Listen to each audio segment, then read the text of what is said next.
Hello and welcome to RPG Unlimited, a podcast about tabletop gaming. My name is Emra and I'll be interviewing players, game masters, artists, and content creators for their unique views and processes when they play and or create tabletop role-playing games and content. Today we are talking with Brian Wiggins. He's the DM for TeamX D&D and one of the showrunners for EatDrinkRoll, as well as does voice acting and writing. You can find his voiceover portfolio at brian-wiggins.com, and information for EatDrinkRoll and TeamX on EatDrinkRoll.com, as well as live streams on twitch.tv/EatDrinkRoll. Hello, Brian. How are you today? Oh, well, we see. Yes. I will probably go back over and redo that later. That was fun. Oh, I failed. You're unmuted. Now they can hear you. Thank you, good. purple Now they can hear monkey robots. Thank you, Roz. Okay, so tell us a little bit more about yourself. Well, you pretty much you hit everything that's really important, I guess. I'm the DM for TeamX. We started our second season this past January. Voice actor. That's relatively new evolution in the career, and live here in Philadelphia with my wife, with the two dogs who tried to make a cameo appearance earlier, but have decided they want to go to sleep instead. I'm never really good at that question. It can be a rough one for some people. Yeah, tell me about it. Wow. There's not. I find a lot interesting, but nothing that I would want to tell anyone because anyway. Enough about that. Okay. So, how did you get into running TeamX?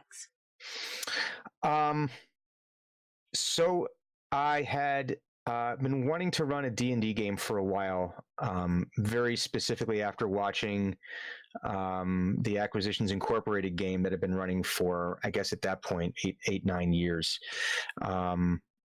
And I was like, I really want to get back into DMing. I want to get back to playing D&D. And I tried running a home game, and we were able to get like one session in, and then we started having the problems that every single tabletop group has where people just weren't able to make it for whatever reason.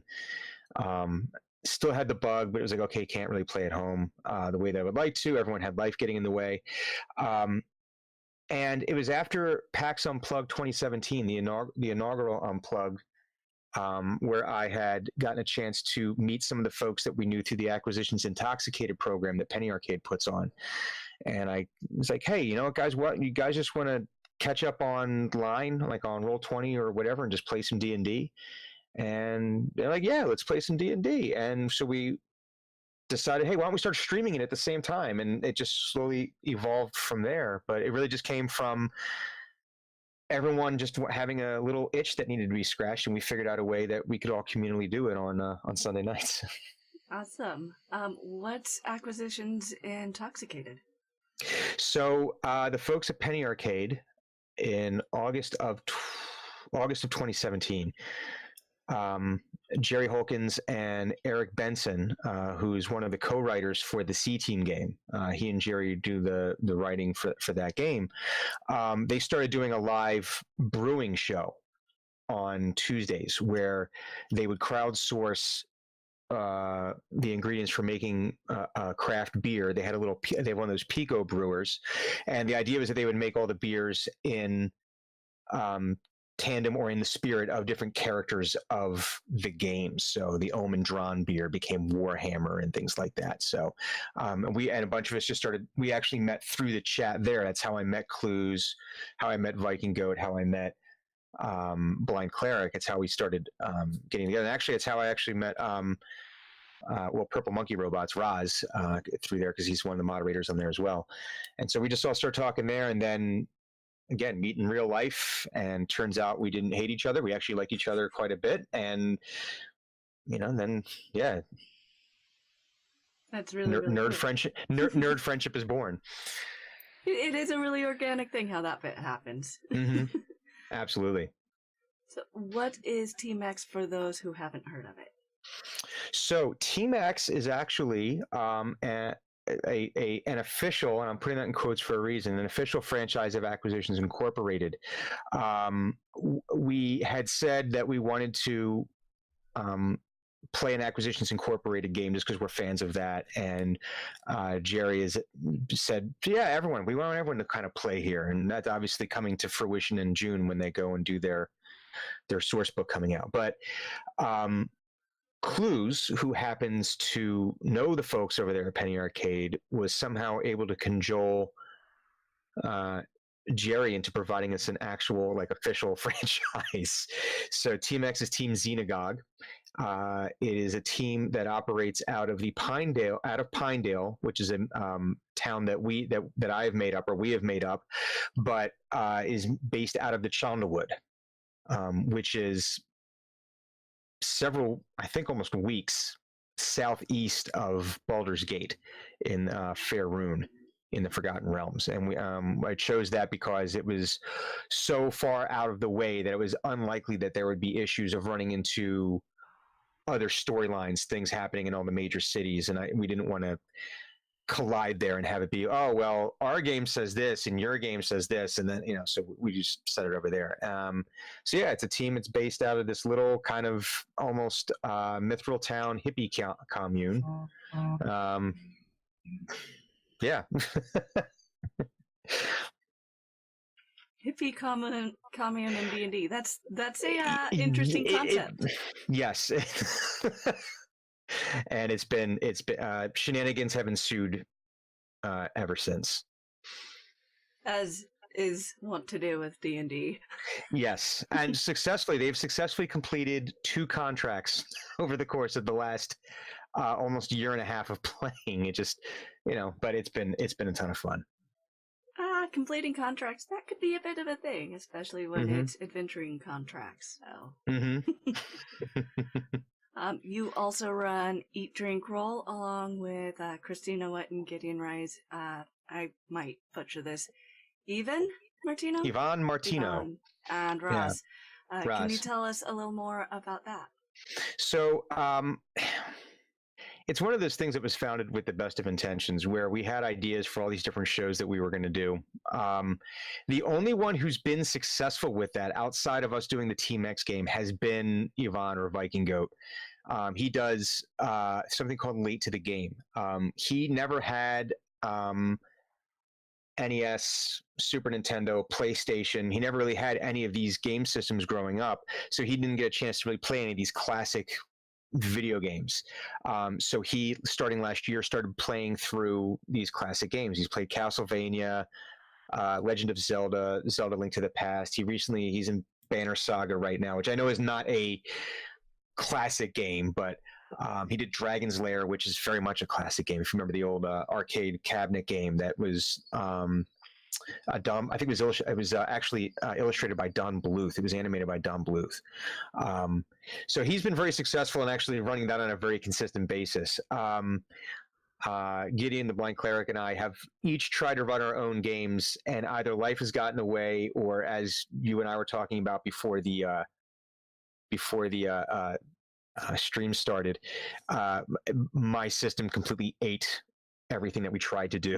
So until I built the new computer, so life has gotten in the way of us trying to do other things. So we've really just been concentrating on the TeamX game for the moment. But understandably, once we start getting some schedules, and then Clues is just ungodly busy all the time, either building things or lighting her neighbor's yard on fire. That sounds fun, though. That sounds fun. I think I've actually heard of Late to the Game, too, so that's really, really cool. Yeah, it's really a fun stream because he's a really chill guy to watch play these games. And it's fun to watch someone see some of these classic games that I think some of us take for granted, like the Castlevanias. To see someone like have that joy that we had when we were kids. Now, the only thing I've warned him, or not warned him on, but kind of had to put the caveat for him is that he's playing through an emulator, so he hasn't had to live through the pain of actually playing this on the Nintendo Entertainment System, where you get 3 lives and that's it. And if you lose those 3 lives, you go back to the beginning of the game and you start all over again. And it's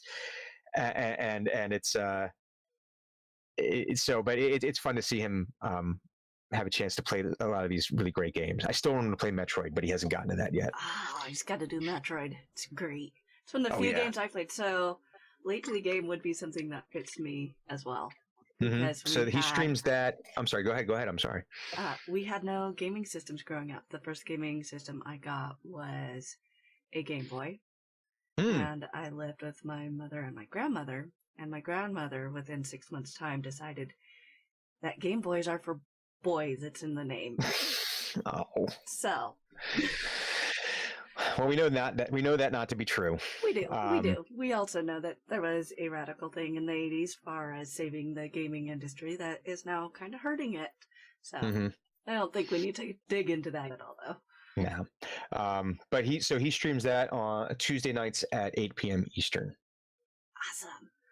So what has showrunning alongside the EatDrinkRoll crew been like for you? I'm sorry, repeat the question. What has showrunning alongside the Eat Drink crew been like for you? It's been a lot of fun. And I'll say from a personal standpoint, it's been actually a growing experience as an exercise of letting go. I can tend to be a control freak. And because I'm doing this with friends, it's not like being at a job where me having that control could be like part of it and you have some authority there. These are friends, these are equals. So it's been a really good exercise for me to say, hey, I need to let go. I need to let people help with this. I need to be able to ask for help. But it's been a ton of fun to work with these folks, to come up with ideas. Like I said, the TeamX game is just tons and tons of fun. I actually had I got a migraine after us playing our last game from smiling and laughing so much that the muscles in my face were hurt. And then by the end of the night, I had a migraine. And I usually hate migraines, but knowing the source of it, it was a little bit more bearable to deal with. But it's also fun because we together put on the Drawn and Courtier, which is an after party we do at PAX Unplugged. This will be our 3rd year doing it, and running it with these guys is just, again, an absolute blast to spend that time with them. You know, and it's nice to be able to have almost an appointment to hang out with friends every week. You know, that can be something really good for self-care and just to be able to spend and say, nope, I know that no matter what, come 3:30 we're all going to be on the stream, and 4 o'clock that stream starts, that our theme music hits, and then we know it's going to be 3 hours of we don't even know what is barely controlled, barely contained chaos. And that's if it is contained, and it usually isn't. They usually break me within the first 15 minutes. Oh God, I know that feeling. My players have made a habit of seeing how fast they can break me in game, and it doesn't usually take long. Their record so far is 7 minutes, and I am glad for it. I am glad every time that they do it. I think our record might be faster. It's I hit live. We're going through all the intro stuff.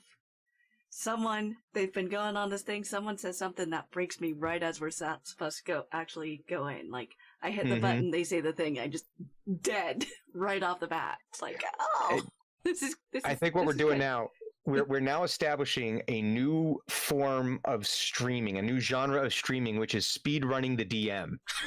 I like it. I like it. And you know what? Everyone wins. Everyone wins. Yeah. Oh. Well, yeah, because the chaos that ensues, and then of course we sit there like, we're gonna get them back. Yeah, but it's so much fun. Even if you watch any the really big streams, when you watch when you watch the Vox Machina folks break Mercer, is amazing. When you've seen on repeated occasions where it's usually Rothfuss. Usually Pat Rothfuss is the one that breaks Perkins. But it's great when you see that. I think it's a great moment in any D&D game is when you finally get, because it means that everyone's just having so much fun. The DM realizes they've completely lost control, and it's just fine. It's just. Did you catch the episode of Critical Role that Chris Perkins guested on? Not yet. I can't say it then. Oh, you gotta see it. I am very. Speaking of late to the game, I am very late to the game on Critical Role. I am still in the first campaign, and I'm only about 20 episodes in. I'm listening to it like when I'm driving to and from work. So I don't know much of the storyline, and I'm looking forward to getting there. I've seen like little bits here and there. I'm looking forward to seeing Perkins on there to see what he does, because he's fun as a player too. Because he's definitely a fun guy. To watch. It was a wild and magical 15 minutes.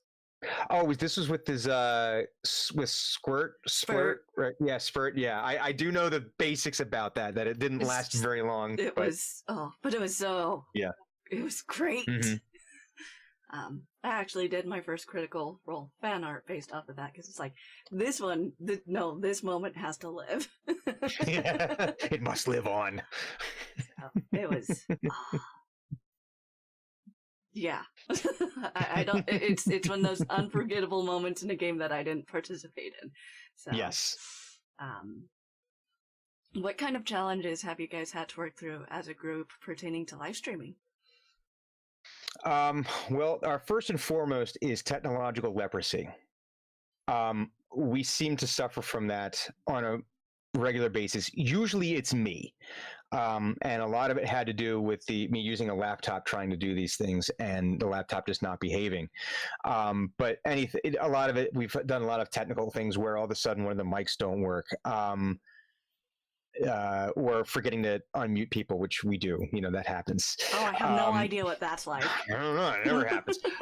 Last week, our main issue was that right before, or I think maybe the day before the game, Clues' next door neighbor was putting a fence in, and in the process of putting a post in, drilled through her telephone line. So she did not have internet. So Clues was not a very happy camper, understandably so. No internet, no TV, make Clues something. Mm-hmm. So that's been a challenge. Other than that, it's part of it was also just in any D&D game was kind of feeling out the characters and what we wanted out of the campaign and how things were going to go. And I think this season we've really started to hit our stride, where we've got a lot of the shenanigans just going on, and much to everyone's delight. So last week we didn't have a chance.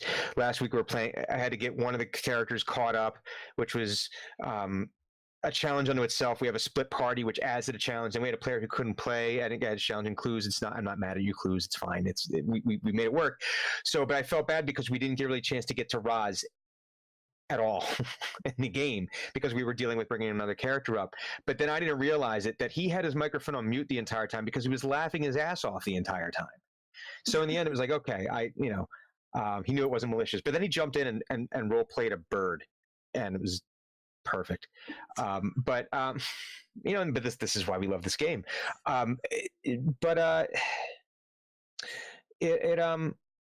Yeah, I think that's the big challenges for us, has just been trying to get the actual live stream to work. Once we get past the technical stuff, like I said, once we get the game started, we just sort of fall into exactly where we want to be, and we have fun. We just let it flow. It's a good time.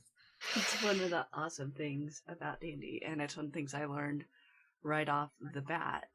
I first started playing roughly 5 years ago, mm-hmm. and that first group, crazy mad things happened. The DM allowed some crazy mad things to happen, and caused mm-hmm. some crazy mad things to happen. We were started out with base everything, and by the time we stopped playing, not that the campaign has ended, but we stopped playing because crazy mad things.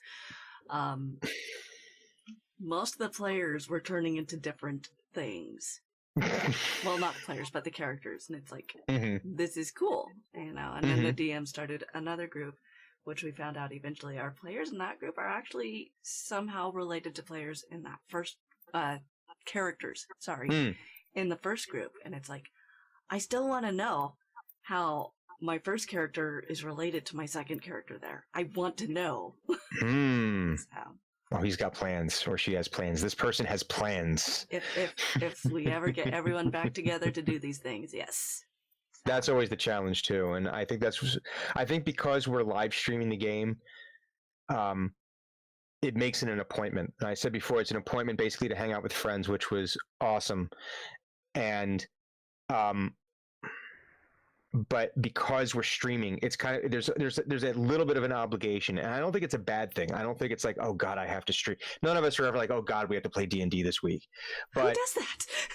well, I mean, no, but you think about it. Sometimes with real life games, and this is the issue that I had run into with my home game, and I had friends coming over and we were playing and everything, and we were doing this once a month, and I would spend weeks getting things together, and then at the last second, like, hey Brian, this thing happened and I can't play, or this thing can't, or oh, I'm sorry, I can't make it. And I can't really be mad at friends because life happens, but because we're streaming and there is an audience, be it, well, we have an audience of about 5 or 7 people who watch us when we stream, which is fine, and we're not doing it because of that.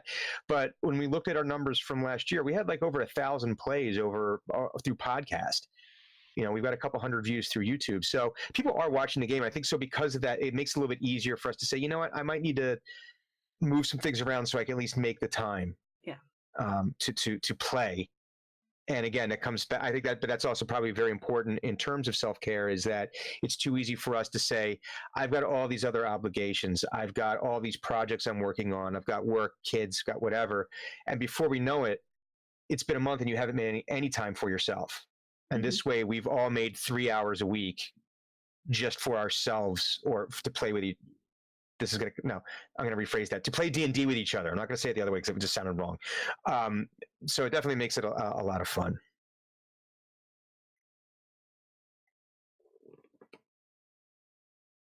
Oh, that silence there. Sorry. No worries. No, I can say that's definitely a thing. Like, I know with our first group, as long as it was running, we were there every other, well, not every other, but it was every weekend. And we ran some crazy long sessions sometimes. Like, we had one session where we started at like 6 p.m. and ended at 5 a.m. And then we all, of course, by then we'd started drinking and we were all drunk. And it's like, nobody's going home. We're all sleeping on the floor tonight.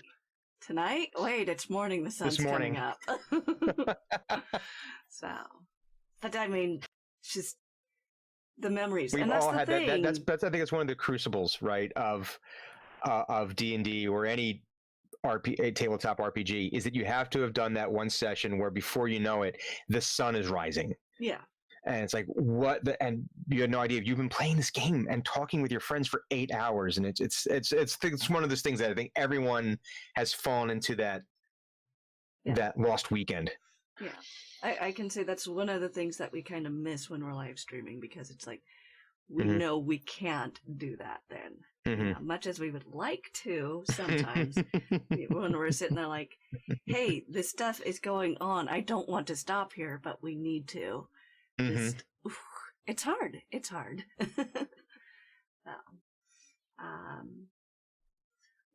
So I think you kind of answered this a bit. What has DMing your group been like? Controlled chaos at best. But I say it every week, I have the absolute best players, and I'm sure that other DMs would argue, and I'm very sorry that you're just wrong. I have the best players. No, it's been great because they're all, I want to say they're all experienced players, but I don't want to say that in a way that should ever like dissuade someone who's never played before, because it really has nothing to do with it. But they all have a good idea of what their character is, what they want their character to be. We have a great time just going with the flow of it. This season we added Roz, who plays Eno, a tiefling bard from the Underdark. And it's great because there's so much I don't have to do much work. I'll give you an example. These were my notes from last week's game. I'm able to do it on a 3x5 card because I just need to put a couple of notes down, which is also, I'm going to say, I take that from that note from Perkins, from Chris Perkins, because I used to be the guy who sat there and wrote volumes. I've got a binder here of stuff that I've written. And within the first 5 minutes, it's all thrown out anyways, because they do the one thing that you didn't plan for. Now, so it's definitely been a great exercise for improv and how I'm going to keep going. But I don't have to do much. I need to put a couple of points down, have it in my head, be able to describe it, and then they just run with it. And I basically just get to adjudicate, do the NPCs, and it's just so much fun. And there's no stress going into it. I'm not like, oh crap, I didn't plan for the guys. I'm like, no, I already have an idea. Let's put a few notes down. They're going to take care of it. And like I said, last week, at one point, Viking Goat's character, the big furry giant fearbog chupacabra, named Thunuk, was going to have a conversation with a bird, and Roz just jumped right in, and I wasn't expecting him to, and it was one of the funniest things I'd ever seen. I was able to sit back and just let this unfold for like 10 minutes of him having a conversation with a bird. I can't say enough about how much fun it is playing with these guys. So, but it is trying. On my best day, it's trying to herd cats. When it gets, then it goes from there to just absolute. Yes. So I've got a little dirty secret. I think my players think I have notes and have a huge plan for everything. I have never taken any notes, not once. And I'm still a fairly new DM. Like, the game I'm running is my first one ever, and I have not once. It's like, all right, I've got an idea where we're starting. I've got an idea what I need to happen about the middle to head towards the end thing. Mm-hmm. And otherwise, it's like, whatever these guys end up really doing. They faced a beholder recently, and one of the players did this really off-the-wall thing. Their character hugged the beholder and protected it from everyone. It is now part of the party. Jeez. They convinced it to leave the lair and go adventuring with them. Wow. Yeah. Yep. We have one of the characters tried to befriend and temporarily did befriend a steel predator. Let's see, I had one of them accidentally started an after-school program called the Potato Scouts. And last week, so what I'm doing most of the time is the notes I have are retroactive in that they say something in the game and I need to like write these things down because it's going to come up. So they've established within the Potato Scouts a spudocracy. Apparently for Fearbolg, oak trees are called the Blorble tree. And the head of the Potato Scouts is one of the kids' name is Filth E. Yeah. So, it's fun just to see what you put out there and just to see. Sometimes I'll throw something in the game just to see, okay, what are they going to do with this? They're either going to try to kill it or they're going to try to take it home with them, or both. Most definitely, it's going to be both. Oh, so much fun, especially when they do the thing you don't expect. I mean, mm-hmm. Admittedly, if their DM could have rolled above a 1 on anything during that session, it would not have happened. But I turned into Will Wheaton, the DM. You know what? This on more than one occasion, it has probably saved the party from, at least, if not, I never go in for a TPK because that's just not the point of the game. But there's been times where I've just rolled like absolute trash. Yeah. And it happens. But for me, that's part of the fun of the game is the failed rolls. Is that I had said to you before the stream started. One of the things we had happen was the team visited the Shadowfell. They were. 2 of them were at some kind of like little roadside diner. the channel's Eat, Drink, Roll. We talk about food, beer, and D&D. This is pretty much what we do. And they the one had like the food challenge meal, like the man versus food meal. Finished that, then wanted dessert. Had the dessert, and I had him roll a Constitution check, and he rolled a 1. And that's where the fun is. The fun is not always in, oh, I succeeded everything. Some of the fun is you fail horribly at it, and just rolling with it. I mean, for no pun intended. Yeah, I will always bring up my first character. There's always love for the first character for anyone, anyways. Mm-hmm. My first character was a half-elf druid. Okay. Who had basically raised herself from the age of 7, and due to how my rolls consistently were, we determined had a substance abuse issue. Mm. And should never ever wild shape during battle, because what's she gonna do? She's gonna sit there in her animal form, roll around on the ground and drool, because her player is gonna crit fail every single time. And so that's just canon for her. She is a druid that has the ability to wild shape, but really shouldn't, because she's useless. So, but that's where the fun is. Yep. Yeah. She's my disaster druid. I would, at some point, if I don't commission the Mage College to make a class around it, I will try my hand myself at making a disaster druid class, where that is one of the features. Ooh, disaster druid. I like it. Yep. It's like, hey, you can do really cool things, but sometimes you can't. And you do really cool things that are horrible and hilarious.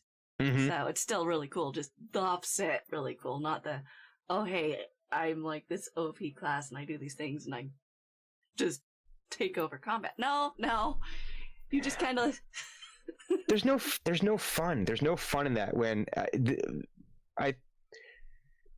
because you were telling me about My Hero Academia before, and you said it's basically like a Superman type. There's some Superman stuff in there, and there's a reason why, at least in my opinion, Superman, I'm sure he's a very beloved character, but he's also not a lot of fun because he's good at everything. He's, you have to pull out the absolute biggest of guns in order to have it be any kind of drama there. And I think even from either through fun or if you're aiming for drama, if everyone is always good at everything, then it's kind of like, well, we've all known someone in our life, in real life, that was just naturally good at everything. And even if they were friends, there's always a little part of you that's like, I kind of hate you just a little bit, because it's like everything comes so easy. So it's, you want to see that weakness because, again, is it just because it's fun and you can have fun in the game, or because you're trying to create dramatic structure? You were talking before about the humanity of evildoers, the humanity of villains. You don't want them to be like this perfect evil, because that's not always fun. You got to have that contrast. Yeah. Definitely. So, your website indicates that you'll be doing podcasts soon. What kind of podcast will you be doing?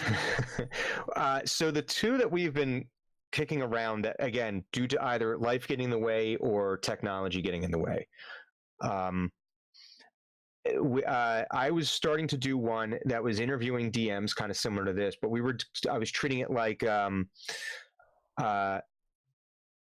so almost like after a football game and they start breaking down the plays after the game, doing the same thing with a DM and basically breaking down the anatomy of one of their dungeons. Oh. How did you stock it? What happened when they went in here? How did they deal with this? How did you deal with this?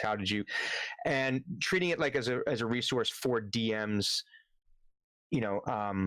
for just generating ideas, but it's that we can all kind of talk shop. I'm really hoping eventually I will have the time to go back and do that again. But right now life is definitely getting in the way of that. Blind Cleric was doing another one where he was actually designing dungeons. So coming at it from the other side. So he was getting into Roll20 and he was designing all these dungeons and everything, and how, again, talking about how to stock the dungeon, what he's putting in there. So it was more like ahead of the actual game. But again, it's again, just life got in the way, and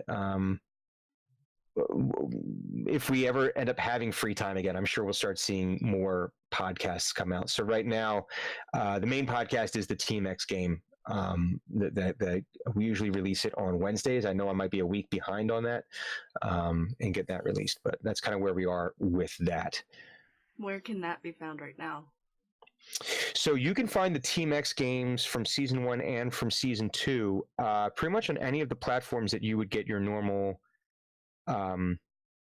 wherever you would go and get your podcast. So you can get it through iTunes, through Google Play, Spotify, Anchor.fm, any of those. Pretty much all of those. I think the only major platform it's not on right now is Pandora, and that's because Pandora kind of runs its own deal, and I'm trying to get it in there, but we'll have to see if that happens. Yeah, I hadn't even thought of Pandora. I'm not there either.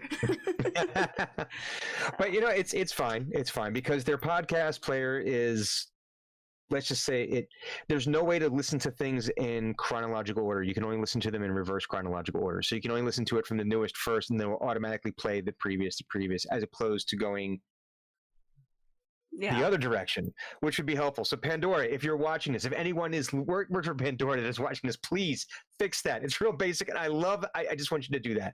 So, excuse me. So yeah, I think that could work with some podcasts, but definitely ones that are very episodic. That's problematic. Yeah, if you're trying to listen to the serial podcast, you need to listen to that in order. Yeah.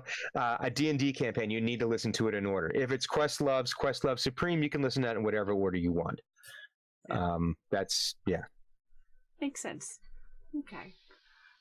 You're a voice actor as well. How did you get into voice acting? Kind of as part evolution, part necessity. So I worked for a radio station in college here in Philadelphia called Y100, WPLY-FM. They're no longer around. They got sold, as all radio stations or most radio stations do. But when I was there, I had a chance to go on the air a couple of times with some of the other hosts, usually the overnight folks, and I do a couple voices here and there, and it's fun. But for whatever reason, just radio itself didn't really resonate with me. I was more into the video production end of things. I had to do some voiceover. I did some voiceover when I was working for a television station in the Philadelphia area here for CN8 News. When I do promos, if we couldn't get a hit from one of our voiceover actors, occasionally I would have to fill in, and we do that. So fast forward to 2008, I was laid off from a job. I found out through a networking group that this guy did voice acting work, and I was like, oh, I'd like to give that a shot. It's something I'd be really interested in. I recorded 4 or 5 lines for him. Afterwards, he says, well, I really can't pay you because, you have a Delaware Valley accent. What?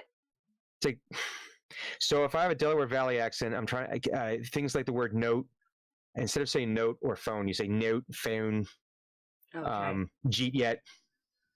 Things like that.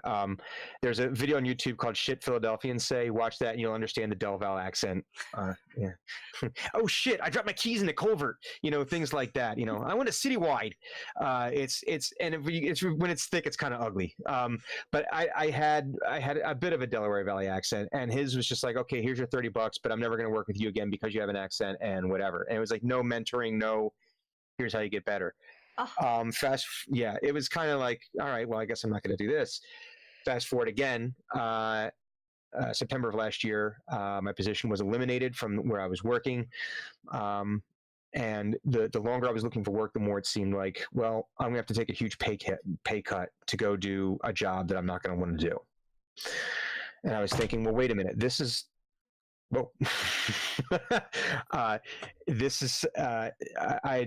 I've been making a living with my voice one way or another for the last, call it 10 years, between doing semi-professional speaking, doing workshops, doing training videos, doing the TeamX game, which is essentially, doing the different voices for that and things like that. And I was like, you know what, this is something I'm really going to enjoy. So if I have to take a pay cut to sell something, which you have to sell no matter what you do, why don't I do something that I love? Why don't I do something that's going to actually bring me joy? So that's kind of where I got into it. So I've started doing, right now I'm doing audiobooks, a lot of young adult fantasy, young adult science fiction, a couple nonfiction books that are out there too. So yeah, I just got into it because it's a chance to do voices. It's a chance to tell stories. It's something that I enjoy doing. I get to hang out in that closet right there for several hours a day by myself. It's awesome. So yeah, it's been a ton of fun. I'm actually working with an author right now, James Duval, who we just finished working on a book together called The Brightest Tree. He wrote this, and then I did the voicing. It's a short story, and it's he's an amazing fantasy author. And if I had, it's the stuff that I want to read. So I'm hoping that there's other publishers that want to get there. And I'm working on a book with him now. I'm doing the voice for the narration and voices for The War of Embers. I've also got one in the books. This is actually one I'm really happy about, a Piers Anthony novel. So I'm doing one of Piers Anthony's books. So yeah, I just got into it because it's something I wanted to do. And I'm like, you know what? I'm 41. I'm tired of working for other people and having them screw me over. And I figured, you know, why don't I try something? If not now, when? So I'm really giving it the full court push. I don't know basketball metaphors. I know, but I'm just figuring I'm just trying to give something different and fun and new, and something that I think I really am enjoying it, getting a chance to tell these stories. I think that's really something that's really, really important. I know for me, one of the things that out the gate growing up, I decided was that I wasn't going to do a job I absolutely hated. I would do my best to make sure that I was doing something I enjoyed, because I watched my mom do a job she hated for my entire life. She's still working there, you know, and it's like, when that is such a huge part of your time every day, you gotta make it worthwhile. Why? There are people out there that are going to enjoy that type of work. Let them have that job and find something for you. So. Well, I will say I'm not doing it exclusively. I work as a cook at my uncle's restaurant a few nights a week. I do Uber. That's what I was doing tonight before coming onto the stream here, driving people around. So I'm doing the other things that I need to do. I mean, but I just started doing this, so I know that it's going to take time to build that momentum. But yeah, absolutely. I mean, if you can find a way to do it and you like doing it, you know, yeah, don't. I've done it before. I worked at a job I hated, where I was up at night. I know you want to go to a break. It's a real quick story. It was my first real job out of college. I was working as a video editor for a local news station, and won't get into all the office politics and all the other crap that happens working at a news station. But I'm sitting there at Sunday night, and I'm laying awake, sick to my stomach about the idea of going to work the next day. And I was 22, 23 years old, and I'm like, that's not right. I'm not supposed to feel this way. It doesn't mean you have to love what you do every minute of every day. That's never going to happen. But I shouldn't be feeling sick to my stomach about going to work. Yeah. I'm not going to do this anymore. And I was like, you know what I'm going to do? I'm going to go pack my stuff, and I'm just driving out to California, and I'm just going to go live in Camp 4 of Yosemite National Park, and I'm just going to be a climbing bum. Because I was doing a lot of rock climbing at the time. And I was like, this is just what I'm going to do. But wait, I should do a load of laundry first, because and so I started doing a load of laundry at 2:00 in the morning. And as I was doing that load of laundry, I was like, you know what? I'm really going to screw a lot of people over if I just up and leave. This isn't a good plan. So I elected instead just to give my 1 month's notice, because we were just about to start sweeps. And I said, I told them, hey, I'll give you the guys the rest of the month. I'll get you through sweeps. But then at the end of that, I'm out. And I didn't have a plan. I had enough money to get me through a couple of months. But the idea was that I knew I didn't want to do this, and it didn't make sense for me to keep on doing that. So I did my month. It was the second I said it, I was great. Walked out, and then right after I quit that job, I was able to actually go to a party that we had at the house we were living, and this girl walks in who I had met months before through mutual friends, and we got a chance to actually hang out and talk the entire night. And this was back in 2002, and I just said goodnight to her a few minutes ago. So it's one of those things that had I not done that, would I be living here when I have that? So just Providence, basically, how things can work out sometimes. I kind of know what it's like to want to kind of pick up in the middle of the night and you're doing laundry, and then you have this thought that's like, well, wait, is this the right thing? Like, impulse can be so strong. So before you act on an impulse, the lesson here is do a load of laundry, and if you still want to do the thing, do the thing. And if you don't. Yeah. It's a good lesson. It's a good lesson. So we're going to go ahead and take off for a few minutes for break, and we will be back shortly. Again, if you guys have any questions, feel free to post them in chat, and we will grab them later. See you guys soon.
Okay, so we did previously talk a bit about your voice acting work and your work with TeamX D&D and on EatDrinkRoll. How long have you been a content creator?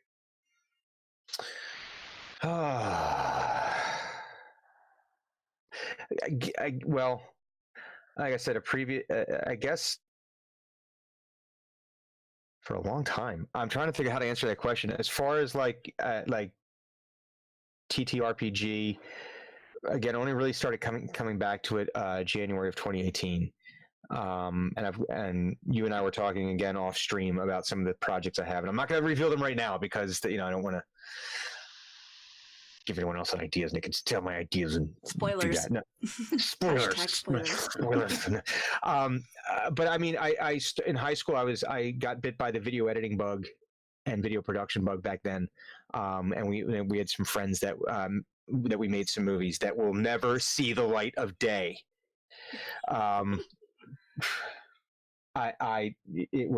We all know why none of us can run for political office, because we were stupid and we were 17. Yeah, I've always kind of enjoyed just making things like that, video and whatnot. And being that because I learned how to do that in high school and learned how to do that in college, it made it easier when the programs started becoming cheaper, more affordable, and the machines started becoming more and more capable of running that kind of stuff. It became like, hey, I can do this whenever I want now. So, yeah, but for a minute. It's really, really cool. For a minute. What has that journey been like for you?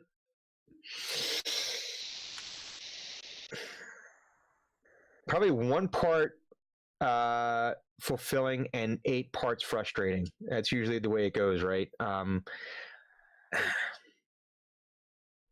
Yeah, I find on that side of things, I tend to be my own worst critic, and probably to my detriment, to the point where sometimes I won't even start a project because it's like, oh God, this is never going to be good. Nothing whatever I will do will be good, or I'll make it, it'll be great, and then 12 seconds later it'll be okay. Now you're done being happy. Now you're going to start finding every flaw with it. So it's on that front, it's definitely very challenging. But when I can get past my own head trash, when I can get past my own demons with that,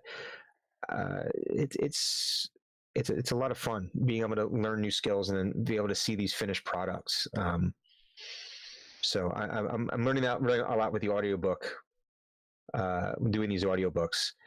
And my brother, who's he's an audio. My brother has two jobs. He's an audio engineer and he's a pyrotechnician. How you come to those two, I don't know, but that's what he does. He listens to things and he blows things up. That sounds fun. He has a lot of fun with that. But he's helped me get some of my stuff set up, and he said, "Listen, you're going to be listening to this and you're going to hate it, and you just need to get over the fact that you're going to hate it. It's that's just the way it goes." You're also listening to it as loud as you can. You're listening to it on these headphones here. That's not how everyone else is going to hear it. You're purposely listening for everything wrong with it. No one's listening for, so it's,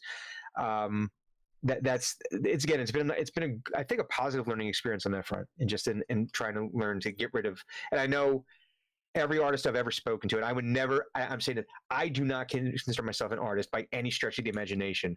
Every artist I've ever spoken to, people who have actual talent, stuff like I saw the stuff you're drawing here, which is awesome. I know you probably have the same little demons in your head whispering in your ear going, this isn't very good. And it is very good. It's great. But you have that little part of you that's just like, nope, you're never going to be happy ever. It's that nope, you can do better. I can't name the number of projects I've done where I sit there and I'm like, I just want to mess with it forever because I could always do something to make it better. And yeah, that is definitely an artist disease, to be like, the thing looks great, but it's in your head. It just, nope, it's not good enough. And you'll find yourself messing with something to the point where you actually ruin it. Actually make it bad. Yeah. When it was actually great. I mean, at the same time, that gives you the ability to look back and say, hey, that was good though. It was. Go back to that. Or I've done this too, where you go back to one of those very early projects and you look at it and you go, that's terrible. And because it is terrible, because it's when you first started trying to learn something, no one's good most people aren't good when they start something. And then you look at something you're doing now in comparison, and it's just like, whoa, hang on a second. But I think it's because on that continuum that we all go on whatever skill it is that we're doing, whether it's drawing, whether it's voice acting, DMing, woodworking, whatever that is, because we're in it, we're inside it, we're making these incremental movements forward and sometimes backward, or sometimes not at all, but over the course of time, we're making these, and because they're so small, we don't see the changes. In our head, we still see the exact same thing we were doing 6 months ago, a year ago, 6 years ago. But if we were to actually take a second to look back and say, wait a minute, holy crap, look how far I've come in the last 6 months, in the last year, in the last 6 years, then it's like, oh, wait a minute now. And I think that's part of it too. We were talking about like self-care before. It's the same thing. Like, take a second to look back at how you started things. And it's okay to look at things and say, man, look how crappy that is. Or even if it was good, I'll use the Penny Arcade guys as an example. If you look at their very first comic, by all means, that's a very well-drawn, very good first comic. But if you look at what Mike Krahulik was drawing in 1999, 2000, and you look at what he's drawing now, you could see how, but if you don't, we've never noticed a change in art. If you were to just watch comic by comic, you never know when he's made a huge change to the characters, because he doesn't make huge changes. But over the time, his art has evolved. I think it's the same with all of us, and that's the hard part is getting ourselves, for me anyway, is getting to let go and say, it's okay. It doesn't need to be perfect, and you can be happy for more than 12 seconds at a time. Yeah. Well, and then there's also, when you look back, that trying to figure out, at what moment was the catalyst that you went from this to that, And a lot of times you can't pinpoint that. It's just the nature of what it is. You can't sit there and say, this happened exactly at this point, because learning is fluid, basically. You know, there is no line.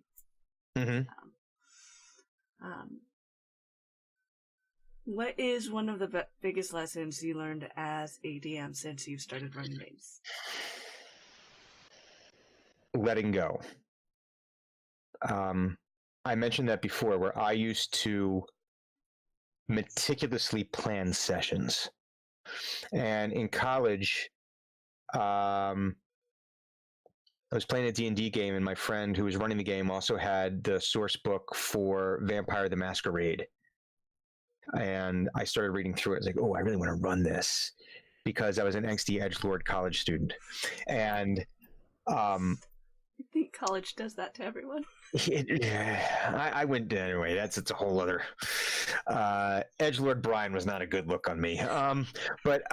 So we started playing the game. But as running the game, I wanted this game on rails. I wanted this to be a Disney ride, and you're going to follow where I want to go. And as we had fun, and these were the games that would start at 10 o'clock at night, and we wouldn't get done until 4 in the morning. So we were playing these marathon games, and I would get so frustrated because I just wanted them to do the things that I had planned for them, and you put the seeds in front of them, and they weren't picking them up, and they weren't doing things, and they want to do all the other things, and it was just, and we just play, we'd have fun. But then one night we had a game where I just sort of let it go, and it turned into basically 3 hours of them around the table figuring out what they were going to do about a vampire hunter that suddenly showed up. And it was one of the most fun games we had, because it was just them talking about, oh crap, what if we do this? What if we do this? Blah, blah. And I didn't get the lesson then. I couldn't recreate it because I didn't realize that what happened was I put this thing out there. I put the catfish in the cod tank, and then I let it swim around, and it just let it go. And I went back to what I was doing. Oh, we got to control. And I get so frustrated. Never mind. I'm not going to run the game anymore. I'm just going to be a player. And I think with TeamX, it's sort of the same thing, where when I first started, the very first session, I probably spent about a month putting all of this stuff together as to how, and I had like the first 3 or 4 sessions planned. And about 10 minutes into the game, it was like, oh, well, I just got to throw this plan out because we're not doing this. And I think the act of letting go and allowing myself to not know every detail of the world and every detail of the game, and that was something that I forced myself to do. I went in thinking I need to know everything that's happening, and I need to have an answer for every question that they have. And inevitably, they would find the one question I didn't account for, and and so now it's gotten a lot better. I feel like I've gotten a lot better, at least personally. Like I said, I'm able to get my plans down to my 3x5 card. Sorry about bumping my mic here. Get everything onto a 3x5 card. I think that's, by doing that exercise now, it's allowed myself to let go and just take the game where it needs. The game, I can guide it, but I'm not going to force it, and it makes it a lot easier. I'm not sitting here like flipping out for a week on end, planning out every little detail, and it just makes the game I'm going to say it's a lot of fun for me, and judging by the players' reactions, I'm going to say it's a lot of fun for them, but I don't want to put words in their mouth. They assure me they're having a good time, but there's always that part in my head that's going, they're just telling you that. They don't mean it. They're not even your friends. They're just saying this because they just don't want to make you upset. That imposter syndrome. Yeah. Oh, yeah. Oh my God.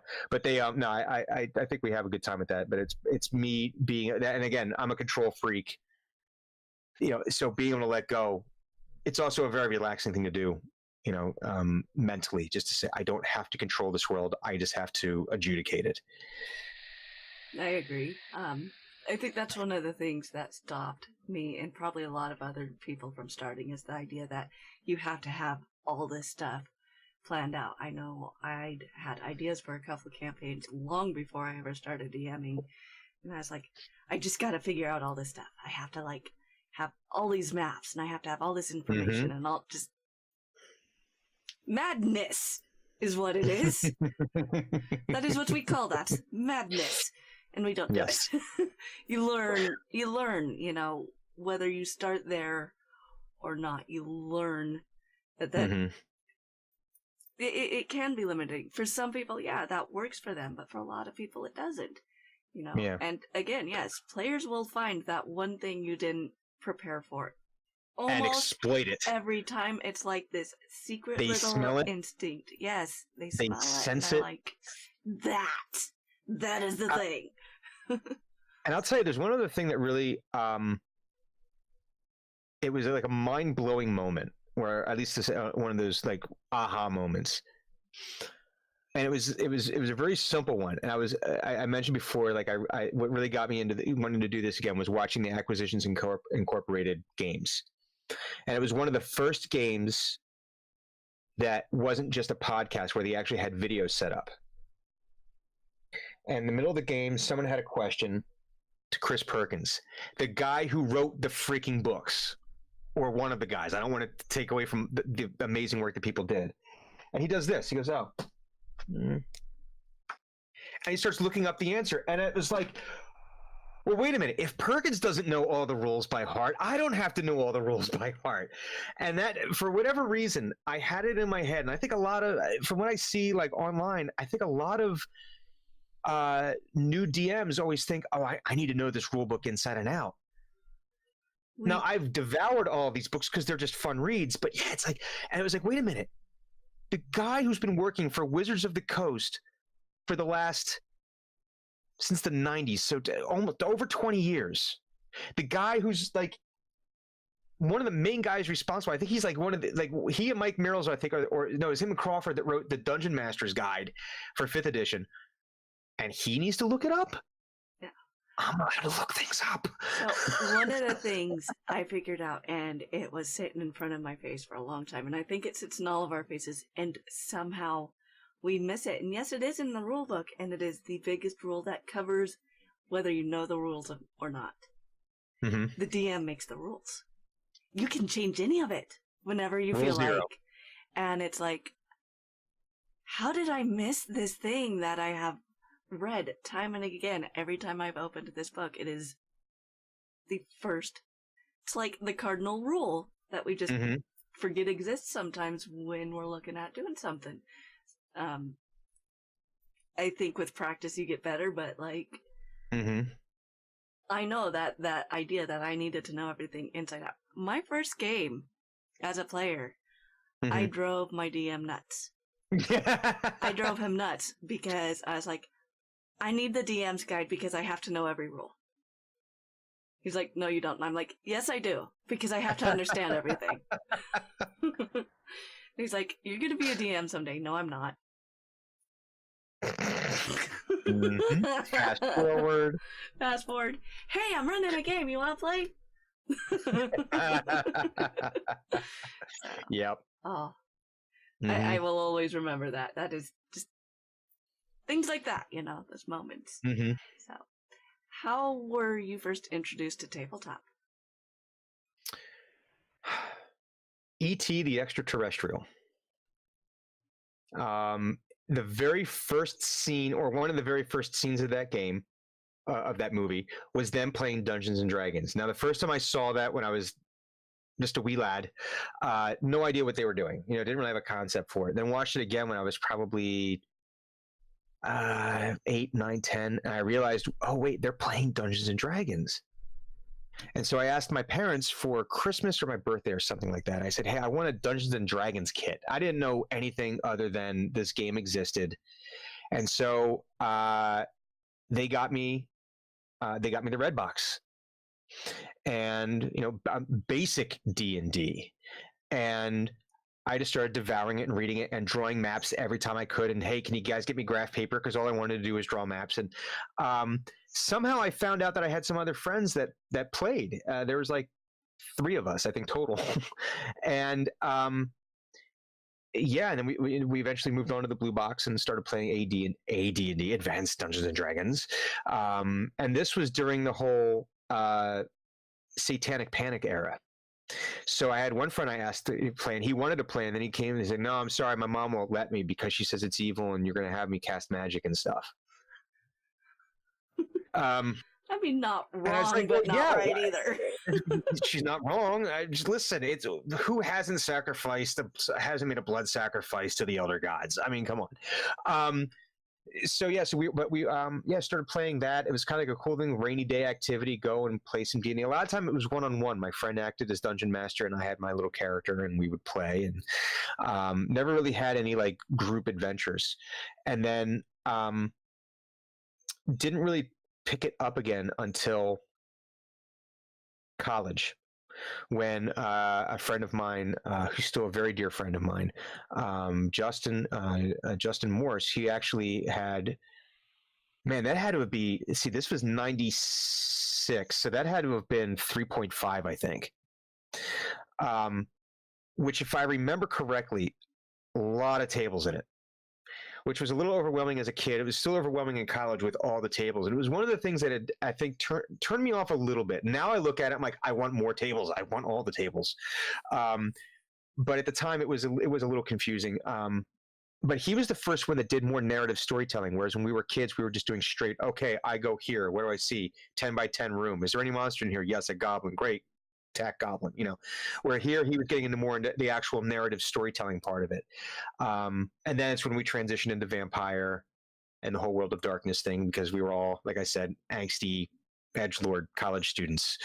But yeah, it was through Redbox, through that I saw through ET. I think we're seeing the same thing now with Stranger Things. Yeah, I think Stranger Things has done the exact same thing that ET did. The difference being is that we're not having a satanic panic, and D&D already had a bigger base going into that, and now, yeah. But yeah, so it was back in the 80s. Yeah, no, I can agree. Stranger Things has definitely done its fair share for D&D and being like, hey, but this is cool because Stranger Things is cool and these characters are cool and they play it, so it's cool. The association does a lot. Absolutely. So, what are some of your highlights and one of your lowlights? Within gaming? Mm-hmm. All right, highlights. Oh. Low light, I'll just say generically, was learning how to deal with toxic players.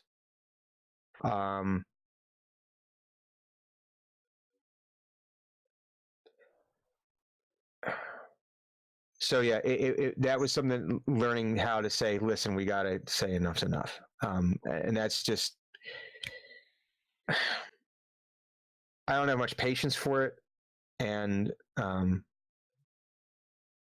I'll leave it at that. I don't want to go into too much detail on that, but I will say, if you do have a toxic player in your game, it's better to confront that, and in a good way, not just like, get the F out of my game, but more, you have to, however, which way is most appropriate, but don't allow that to fester.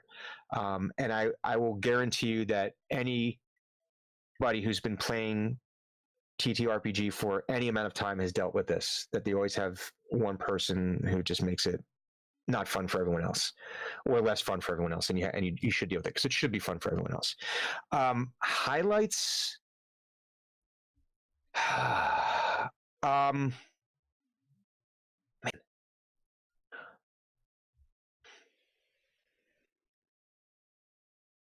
I'm trying to think of anything. Okay, so there was a very fun exchange. Again, it's nothing that I really had anything to do with, and I'm happy about that. I think that because I just basically I set up the playground and let the kids play, so to speak. Was when one of our characters insists that you can eat anything, and really wanted to eat the giant spiders, because giant spiders are essentially land crabs. And the other player, his character, was having this little argument with him, like, no, don't do it now. And it was, I can't do it justice. I did a little like animation. I was trying to like, oh, I'm going to do animation now, and it didn't work out. But I did a little pixelated thing with just their exchange, and it was just the exchange itself.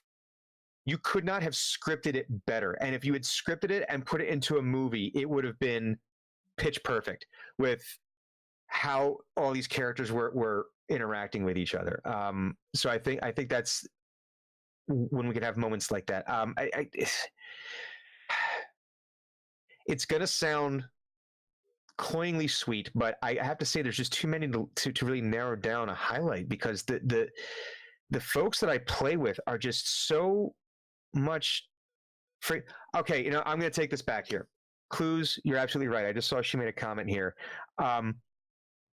That when she made the announcement, and she made the announcement to me first because we had to work it into the game, that we were ACK Inc. official, was freaking incredible. So that definitely was a highlight. I'm not going to take that away from you, Clues.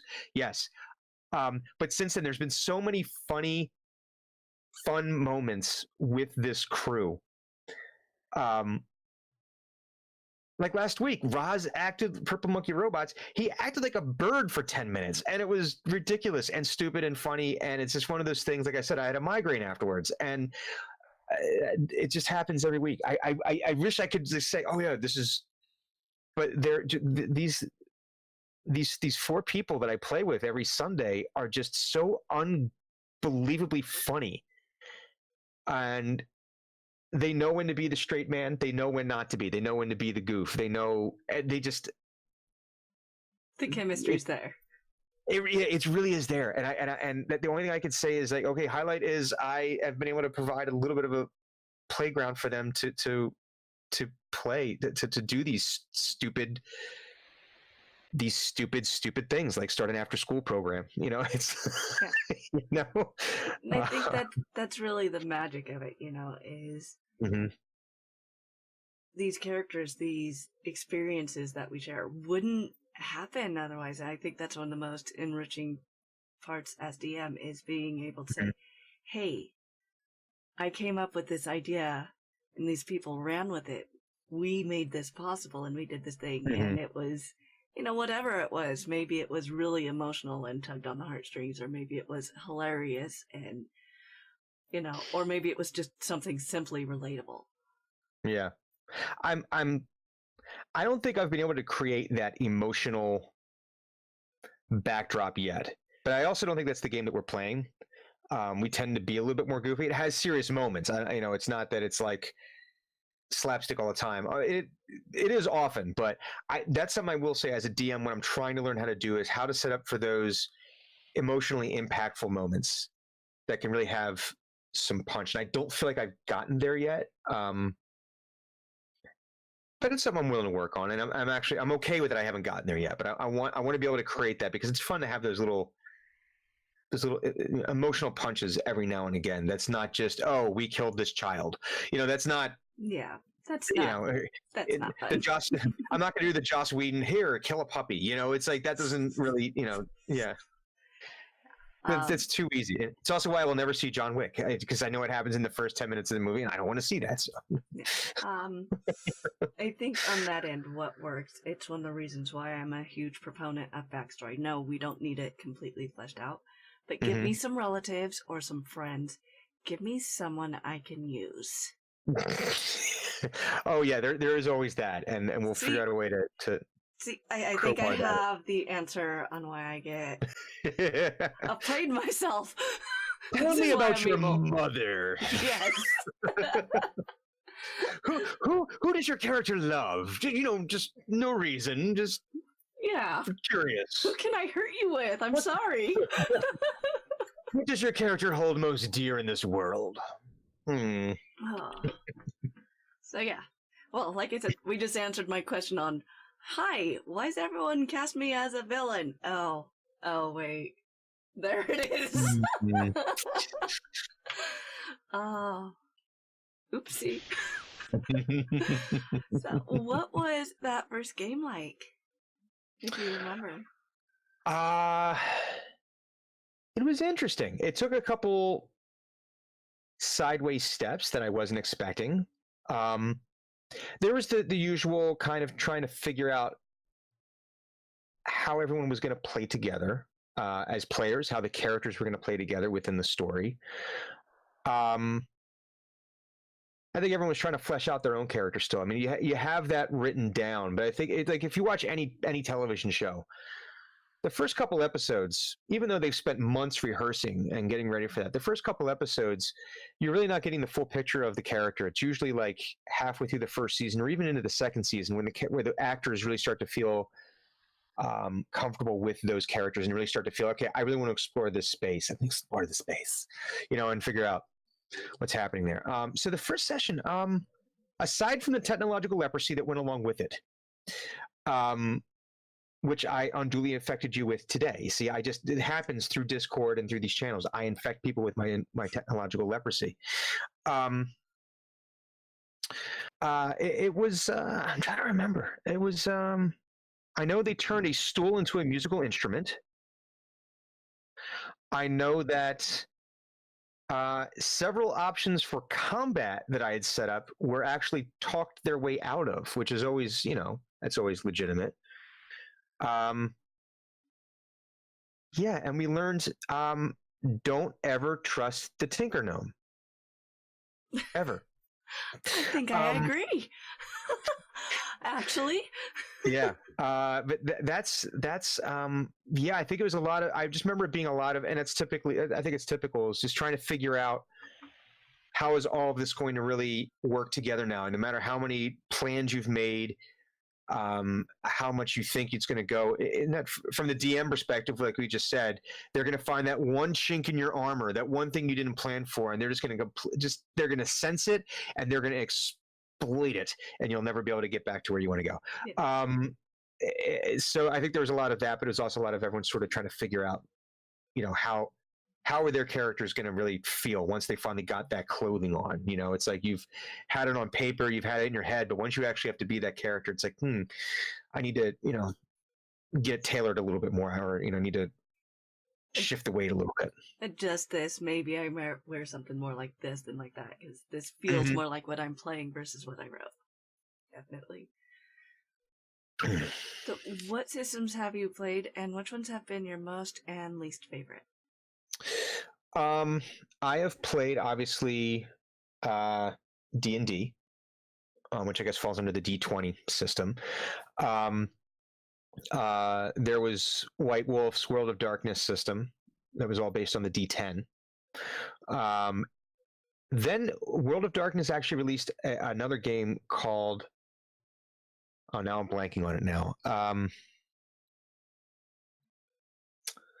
Oh, shoot.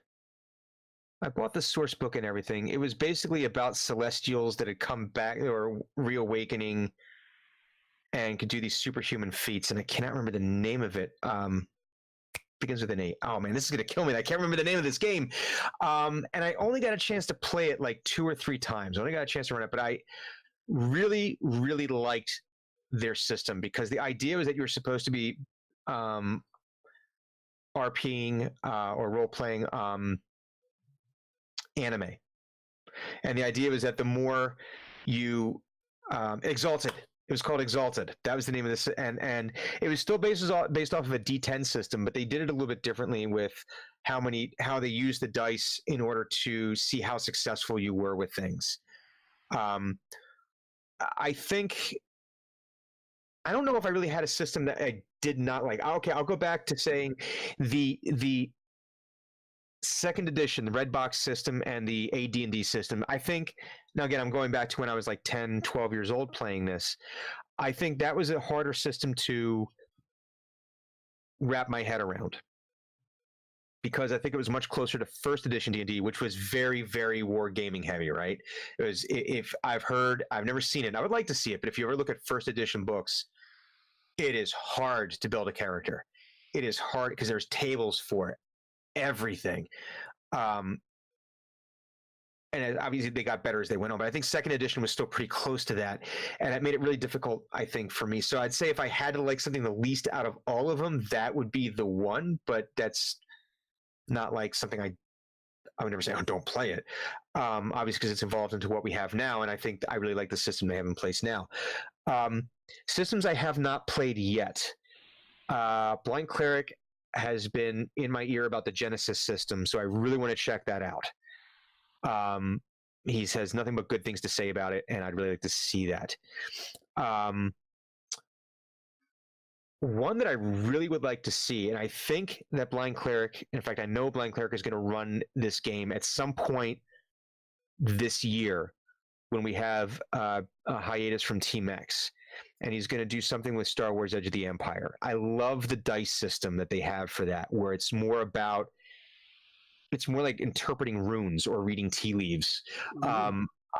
It's very cool how they really allow a lot more for storytelling and how you can still be successful in your role, but bad things can still happen. It's where you're able to stop the bad guy from doing this, but the stray shot hits something else, and something bad starts happening. Or you can fail your roles, but something positive will happen out of it. So I think there's a lot of fun with that. That's something I would definitely like to. That's another system I'd like to check out. A system with a little bit more on the consequences of. Yeah, but less because there's no numbers. The dice have no numbers; they just have symbols. So it's just kind of like they're all D6s, but they've got like different symbols. And there's one that I've only read about that I would really like to take a small dive into, and they actually made an RPG, a TTRPG for the show Leverage. So basically, you're going to build a game around a heist. I love heist movies. I love Leverage because it was basically a heist every week. There's just something about that genre. The Ocean's movies, I absolutely love all of them. Ocean's 8, 9, 10, and Ocean's 11, 12, 13, and Ocean's 8. I loved every single one of them. So there's something about that I think I just would really like to dive into a little bit because I like heists. They're just the planning and the and all that stuff. So I think that'd be one I'd like to dive into at some point. Yeah.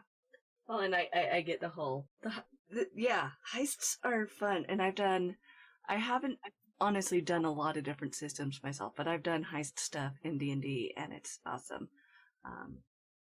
So yeah. So you started D&D, you said 5 years ago? Mm-hmm. So you missed THAC0. Kind of, sort of. So when I first tried playing D&D, I didn't successfully get into a game until 5 years ago. High school is when I first tried getting in. We never got around to playing. I rolled characters, and yeah, THAC0 would have really messed with me because I didn't understand how it worked, so I always thought I wanted a high armor class. I find it... now that I kind of understand it better because I've had it explained enough times, I was wrong. And I would have been the squishiest thing ever no matter what class I went for because I was constantly, I want like a 20 AC. No, you don't. Yes, I do. No, you don't. But that makes no sense. But that right there explains why THAC0 for me would just... No. What kills me, and I didn't see 4th edition, so I don't know when they finally got rid of it. But what kills me is that they had this game for about 20 years before someone realized, well, wait a minute. If we reverse the armor class numbers, it'll match the dice better. It took them 20 years. It took someone 20 years to go, hey, guys, what if we just reverse the numbers on the armor? Well, part of it was about doing math and math being elegant, and it was elegant. Yeah. To do this extra stuff. Oh, it was not I guess. I mean, I hate algebra, so. Oh, it's too clunky. I love the way they do it now because I think something I really want to start playing D&D with my nephew who's about to turn 8. So I think he's finally getting to the age and he's got ADD though. So I hope he can sit down long enough to do this. But we have friends of ours who adopted some kids and are trying to get them, math, science, reading and all that. And I love that you're seeing more and more that D&D, TTRPG in general, but D&D specifically, they're using this in educational settings to improve reading, to improve storytelling, but improve math. And the kids love it because it's just like, oh, it's simple math, but it gets them exercising that part of their brain. And I love that concept that you can use that. There's a guy, I forget who he is on Twitter, Mr. E, that's how I know him on Twitter. And he runs a middle school D&D club for girls. And he's got like 20, 30 girls in this group. And it's just amazing what he's doing with this. But I want to see more of that, Yeah. No, that's exciting. I'm actually ramping up to start running for my 2 girls who are both 5. They have been around D&D their entire lives. Oh, good. So I actually created modified sheets and modified how a lot of it works so that it's simpler, because it's like, hey, they're 5 though. We can't expect them to keep up with all this extra stuff. They've already got character concepts, and I'm really excited, and at the same time, kind of terrified with where it's gonna go with them, because. So D&D on Wizards of the Coast, they actually have Monster Slayers, the Heroes of Hesiod, which is a kid's adventure for kids. They say 6+, but it's all, and they even got the old school Beholder in there. But they have it like a really simple maps and everything for it. And it's meant to be like a real simple like kids adventure. So is there any princess rescuing in there? Because that was one of the things they said they wanted. Oh darn. No. It's all them. It's all about your group is taking their final test to become monster hunters or something like that. And so they have to, and they even have like pre-rolled characters. They get some pre-rolled characters ready to go. So it is kind of neat. That they put this little fun little stupid little adventure together. Maybe I could work that into theirs. What they want to do is they don't want to rescue the princess. They want to kidnap her.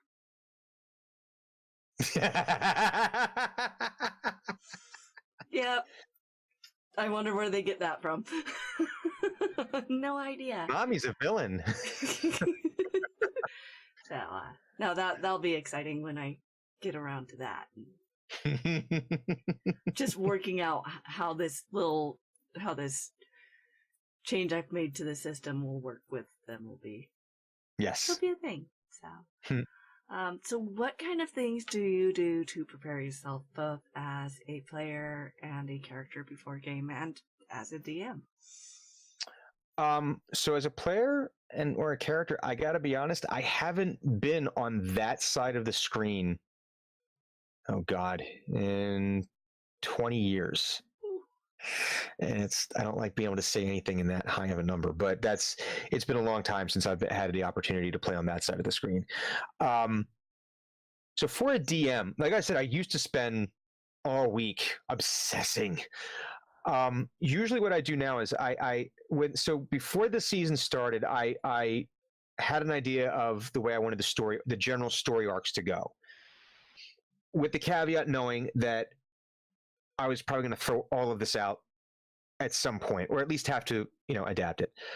Generally, at some point throughout the entire week, I'm always thinking about the game.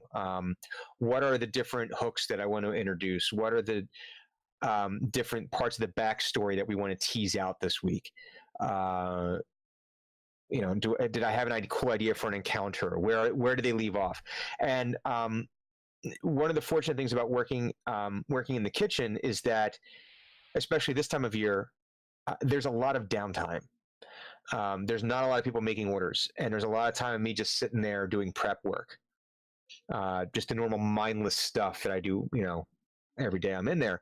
So by doing that, I'm able to go on autopilot and just sort of think about the game throughout the week. Oh, do we want to try this? Do we want to try this? And usually it's on Saturday or Sunday when I finally sit down and I'll put some notes down to say, okay, these are the major plot points that I want to introduce this time. And what I've gotten really good at, or I've gotten better at, I'm going to say, not very good at, because that sounds too highfalutin and self-aggrandizing. I've gotten better at editing that for myself, where I used to have like 20 or 10 plot points. Now I get down to 5.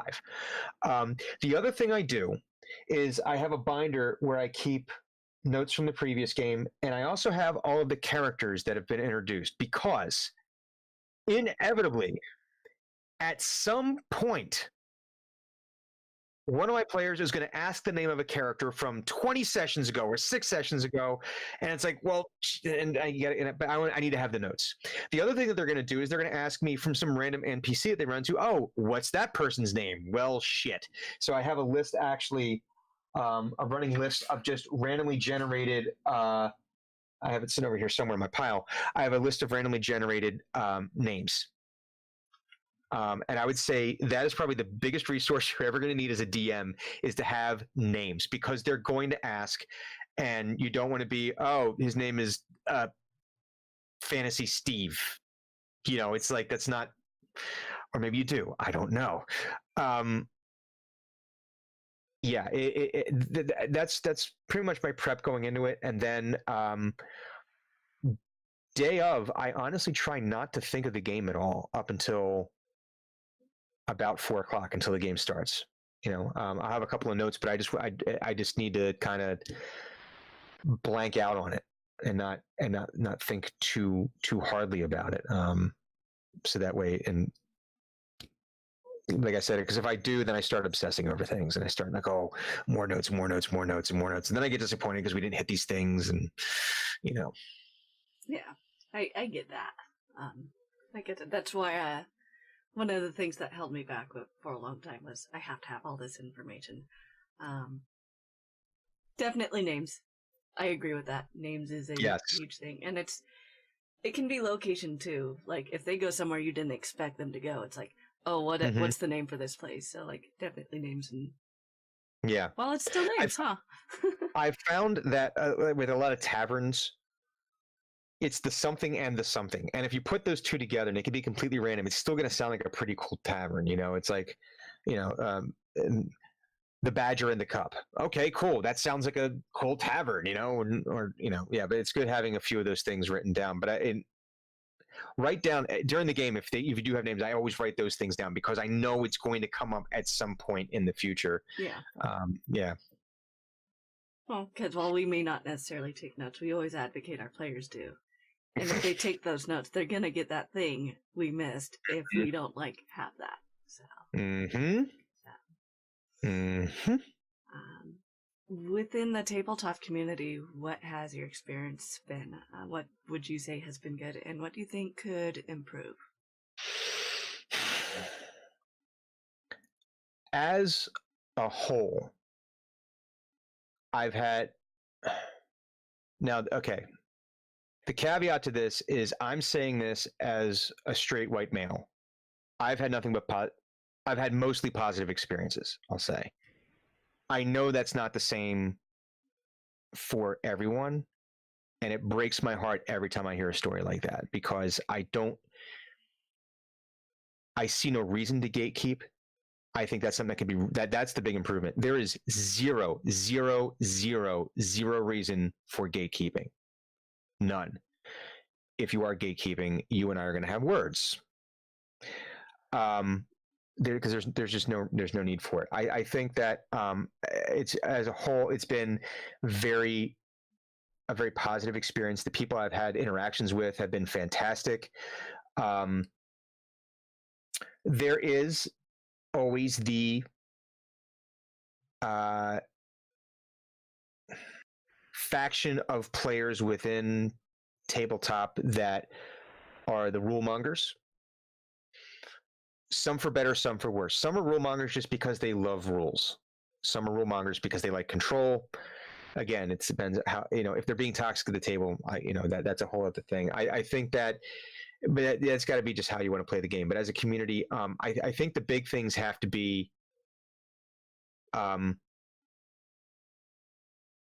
just don't be a dick.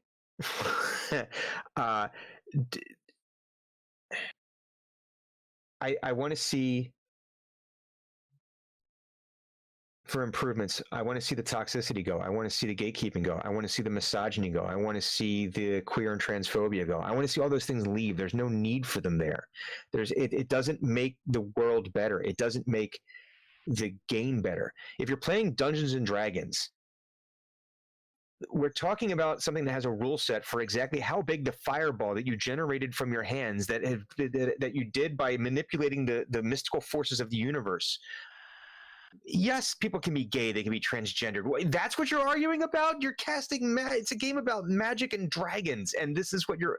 So for the folks that I want to see that go. I just want to see that element just gone, because it's just such a beautiful, vibrant community, the people that I've seen, and I don't want people to feel unwelcome. And if for no other reason, think about, again, going back to these, now it's kind of like D&D is cool, right? Like you got dude, we got Joe Manganiello playing freaking Well, apparently Listen, he's been playing for decades anyways. But I know, like, out about he's it. Listen, I'm not gay, but yeah, Joe Manganiello, yeah, that man's gorgeous. But you know what I'm saying? It's like now it's cool. It's cool that people are playing this game. But back in the '80s, it was not. You were. It was more like where the outcasts went. And my hope would be that the people would remember how they felt. And rather than gatekeep and say, now I have the power and I'm going to use that power against other people, is to say, now I have the power and I'm going to do the exact opposite of what those assholes did to me when I was a kid, when they made fun of me, when they went to steal my dice, when they tried to take my books away, when, you were made to feel ostracized for loving the things that you loved and loving them the way that you love them. I want people to start thinking about that and saying, there's no room for that. And, and if people want to play D&D a certain way, as long as everyone's having fun, let them play it that way. If they want to play it strictly as role play, let them do that. If they want to go straight tactical wargaming and look up every rule, listen, if you're having fun doing that, play it that way. I'm not going to stop you. Yeah, I can go off for hours on that, but I think that's the big thing for me. I've had the good experience. I realize that mine is not everyone's experience. But again, it comes back to, I think, the people who I've chosen to surround myself with have made it insanely fun. And whenever I hear someone who's not able to have that same experience, I just want to find a way to let them have that experience. So, yeah, I can agree with that. I can say that I myself haven't had that kind of experience either. For me, it's always been fun. I've never had a moment where someone said, oh, you can't play D&D because you're a girl, or you can't do this, or your character can't do this because it doesn't exist in the world. It's always, oh yeah, okay, so that's a thing now and it exists and we do this. Awesome. So, I mean, but yeah, I've heard enough stories to know it does happen and it's heartbreaking, and like very much the same. Hey, can I give you this experience that is not what you had and show you that it's not that? So. Yeah. And if you have the opportunity to go to PAX Unplugged, please go. If anyone does, because again, the tickets went on sale yesterday, and my Twitter feed was filled with all of us talking about how excited we are to see each other and on the games we're going to play. And that to me is the typical experience. And I want people to see that experience, that they're able to go and have these awesome times and not have to deal with, creepy neckbeard dude who's like, no, you're not playing D&D correctly. Let me explain to you how it works. It's like, no. Yep. So what is your favorite style of play? For the most part, it's the narrative approach, where just telling the story and occasionally the dice get involved, and a little combat here and there. I'll say, because I'm not terribly good at running a tactical game. If you watch Critical Role, Matt Mercer is very, very good at not only running a tactical game, but keeping the narrative running with it. But that's also because the guy is a professional actor and he's playing with professional actors. And it's something I aspire to. I would like to get better at that, at doing that part of it. But I think that's the most fun, when we can sit down and the game becomes about the kind of food they're eating at the roadside diner in the Shadowfell, and the various kinds of mushrooms that they're eating. That to me is the most fun that I have, with my players. Combat, I love combat, but I don't want it to get so where it's combat all the time. And even then, I like narrative combat, where we then, again, it goes back to the rule of cool, where yeah, the rules technically say you can't do that, but I want to see that happen. So yeah, go ahead and do that. I want these things to, yeah, sure, you can temporarily tame a steel predator and ride it into battle as a mount. Yeah, why not? So I think that's the style that I personally prefer. I would like the opportunity to be exposed to more of it, to more other versions of it. I would say that with the LARPing, I'm personally uncomfortable with it, but that's my own head trash. It's not anything. It's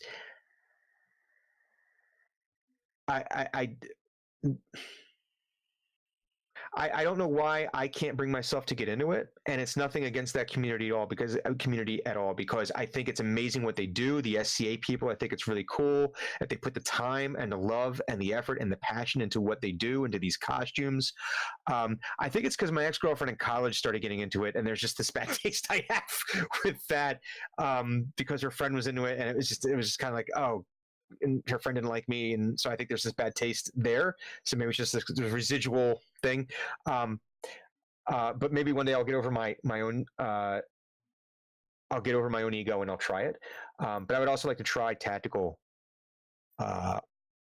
heavy tactical in a D&D setting. I don't think I could get into wargaming just because I don't have the money and I know what would happen. If Yeah, I've got a growing collection of minis. Like, I've never played on a grid, but I was like, those look cool, and I want one for a character. Oh, I want one for this character. I need one for this character. What's so cool about it when you look at this the isn't wargaming, even my character, but this looks cool, so I'm gonna do it.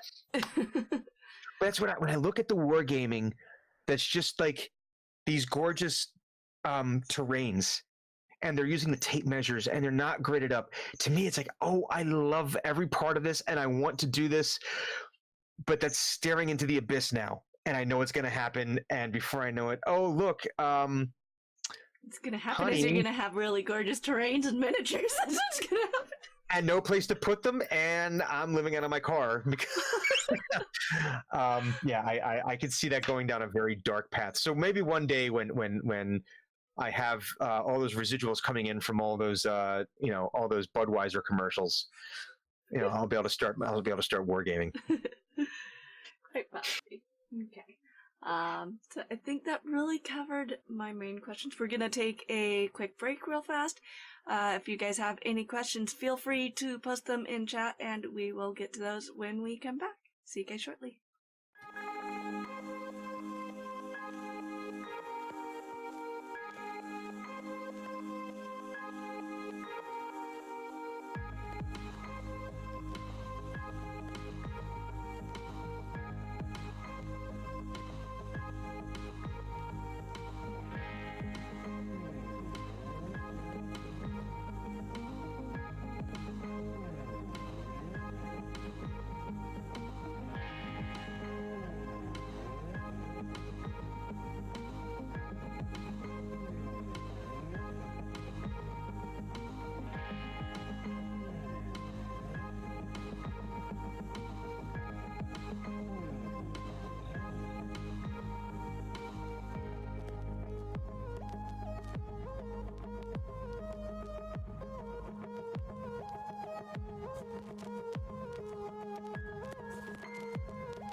So, we've pretty much gone through all the questions I had for you. We've got a couple viewer questions.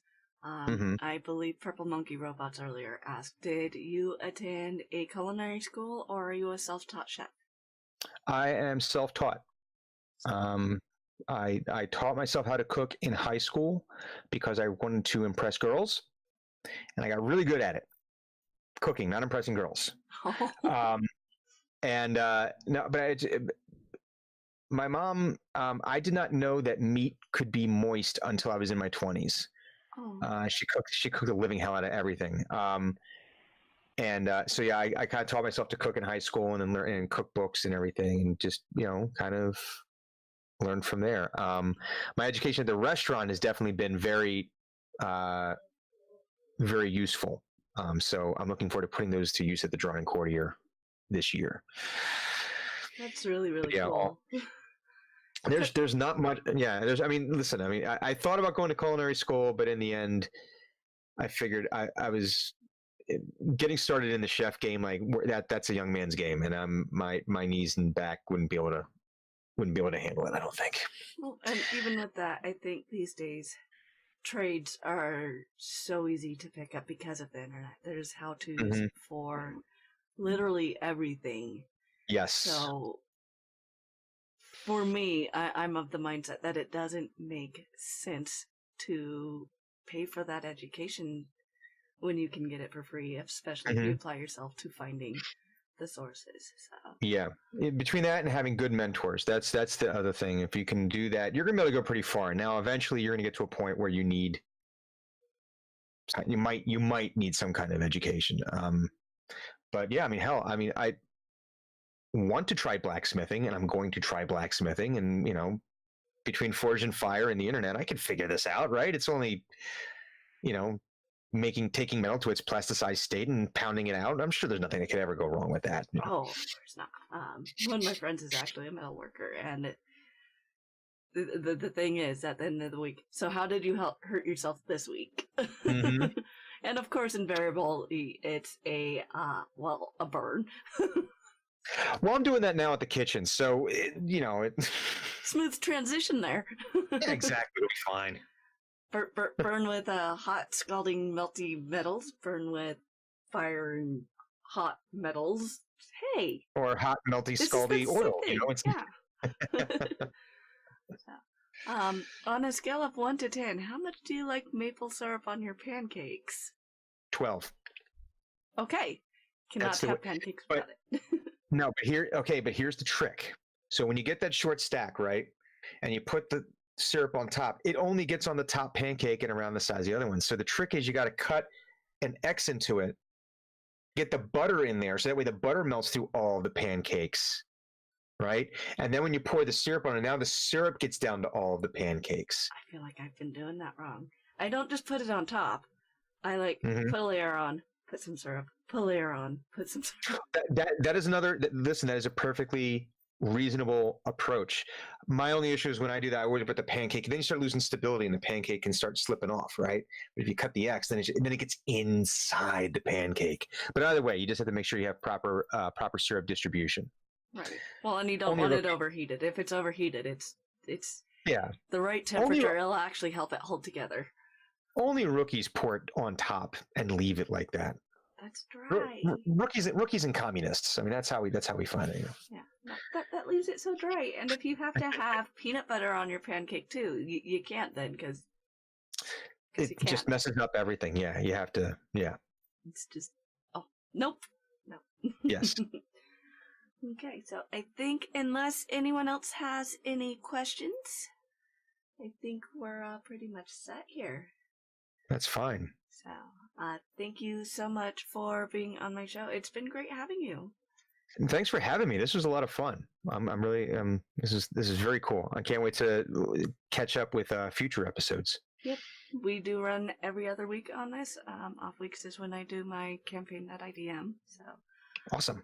If you guys would like to check out Brian's portfolio, you can find it at brian-wiggins.com, and information for TeamX D&D and EatDrinkRoll at EatDrinkRoll.com, and live streams at twitch.tv/EatDrinkRoll. To contact Brian and Yvonne on Twitter, I messed that one up. You can find them on Twitter at twitter.com/the Saint Brian and twitter.com/the Viking Goat. So just Viking Goat, not the just Viking Goat. All right. So this has been RPG Unlimited. You can find my show here on Twitch every other Friday and on YouTube and Anchor on Tuesday, and then on Thursdays as well. Nope, on Tuesdays only. Sorry, I did change that up. Anchor.fm/RPG-Unlimited the following week. So, thank you so much for hanging out, guys.